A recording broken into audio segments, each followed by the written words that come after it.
Სავალების შინაარსი იყო ორი სახლის განადგურება, ეს როგორც პროგრამა მინიმუმი. ფრინავი, რომელმაც 2006 წლის კოდორის სპეცოპერაციისას კვიციანების სახლების განადგურების ბრძანება მიიღო საგამოძიებო კომისიაზე გამოიკითხა. იმედა მაისურაძე ერთ-ერთი იყო, ვინც კოდორის ხეობაში ამ კონკრეტული დავალებით ორჯერ გაუშვეს, თუმცა არც ერთხელ არ შეასრულა. ბრძანება გაცემისთანავე ეჭვქვეშ დააყენა და თქვა, რომ ესკადრილიამ მშვიდობიანი მოსახლეობის ევაკუირების გარანტიები მოითხოვა. კონკრეტულად ვინდა გავალათ კვიციანების ორი სახლის დაბომბვა თუ განადგურება? ჩვენ კონკრეტულად დავავალა ირაკლი ოქროში. დაგვაჯერეს, ესე ვთქვათ, რომ მოსახლეობა ევაკუირებული იყო, მე უკვე გადაწყვიტე გაფრენა. მიზნების ძებნა რომ დავიწყეთ, ვერ ვნახეთ. ვნახეთ მარტო მორბენალი ბავშვები და ქალები დარბოდნენ ზეწრებით. და შესაბამისად მე უკვე არ ვიმუშავეთ რა მიზნებს. რა გააკეთეთ? რა გავაკეთეთ და მოვძებნეთ ცარიელი რიყი ადგილი და ესე საჩვენებლად რომ სათქმელად გავუშვით რამდენიმე ზალპი ტყუილი. ჩვენ რომ დავბრუნდით ამ იმაში სენაკში უკან. უკვე იცოდნენ რომ არც სახლები განადგურდა და არც არავინ არ მომკვდარა. რაც უნდათ. ალბათ. იმ წამსვე დაგტვირთეს და გაგუშვეს უკან.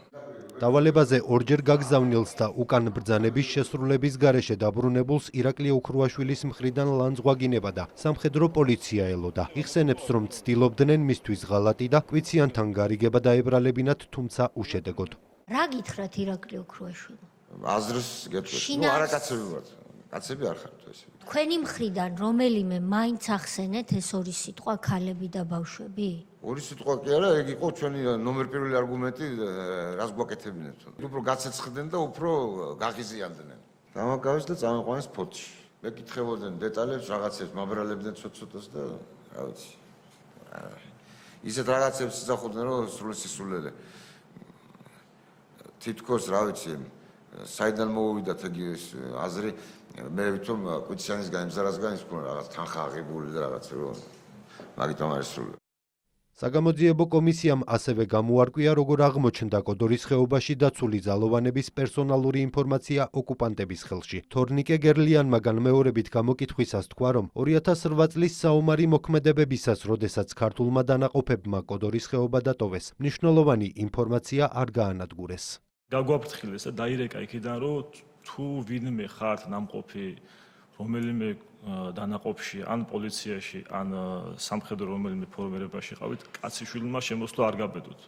ყველა სიები დაგხვდა, არანაირი განადგურება არ ყოფილა, სიები დატოვეს, საერთოდ რაც იყო სამუშაო მაგიდებში როგორც იყო, ის დატოვეს. ანუ პერსონალური მონაცემები იმ საჯარისო და საპოლიციო ძალების, რომელიც იქ იმყოფებოდნენ, ეს მოიპოვეს აფხაზებმა? რიგითი ჯარისკაციდან დაწყებული ოლომდე ყველა სია ქონდა. შეგნებულად გააკეთეს ესე უთავბოლობით, არაპროფესიონალიზმით, შიშით.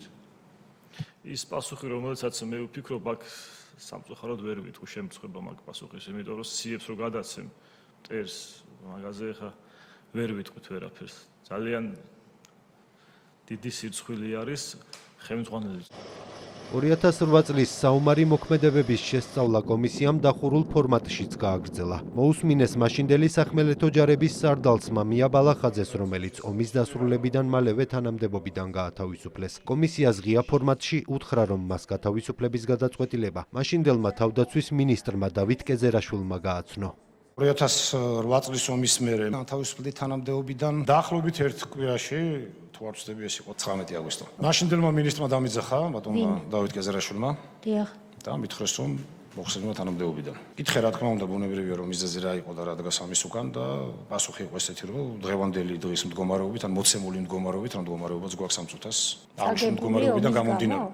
დიახ ის მოცემული სიტუაცია რაც იყო და აღნიშნული მდგომარეობა. ესე წაგებული ომი მას შემთხვევით არ უთქვია, მაგრამ დაახლოებით ალბათ ისი ვარაუდა და ისი ფიქრა რომ იმ მოცემულობა რაც იყო იმ მდგომარეობით შედეგი ალბათ იმ შედეგს გულისხმობდა.